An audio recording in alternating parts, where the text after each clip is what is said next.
How is the war in the Ukraine going to impact the US housing market? Let's talk about it.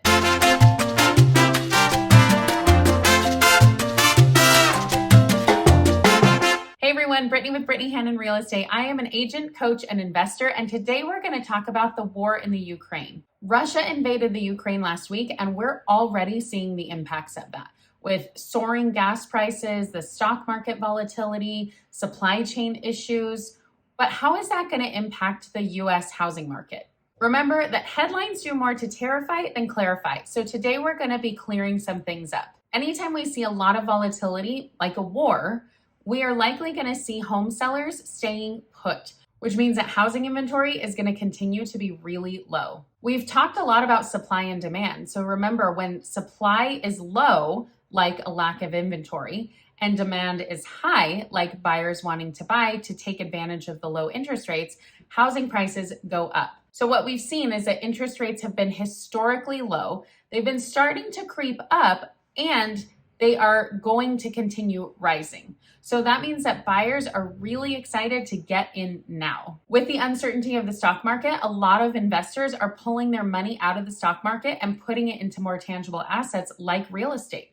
So now we have even more buyers on the market and even less inventory, which continues to drive prices up. With the lack of inventory, pressure has been put on new home builders to build more homes and to build them faster and cheaper. But with supply chain issues, goods are more expensive to purchase and to come by. So everything from lumber to paint to garage doors are much harder for home builders to get their hands on, meaning that it's going to take a lot longer for home builders to build, and it's going to cost them more money, which means it's going to cost the consumer more in the end. Let's talk about interest rates for a second.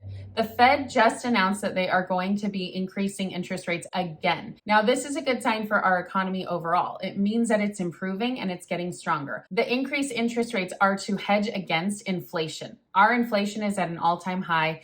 Unemployment is at a low, and so our economy is recovering. But these interest rates need to increase so that inflation doesn't just keep rising. And when the Fed increases interest rates in the mortgage market increase as well. The bond market is what really determines mortgage rates. And so as there's so much volatility in the stock market, the bond market has an inverse relationship, meaning if stocks are high, then bonds are down. So stocks right now are going crazy. So that means that bonds are relatively low, which means that mortgage rates go up. While not all of this is directly tied to the war in Ukraine, the combination of all of this will definitely be felt in the housing market. So what does this all mean? Now is a good time to buy or sell. Maybe now, right now, more than ever, because it's a good time to get locked into your low interest rate before the Fed increases the rates again. And it's a good time before all the volatility because of the war overseas. We want to make sure to get you locked in so that you're in your new home and you can withstand the ups and downs of this market. I would love to help you with any of your real estate needs. Contact me in the link below and let's talk. That's it for today's video. As always, thanks so much for watching. My heart and my prayers go out to the people in Ukraine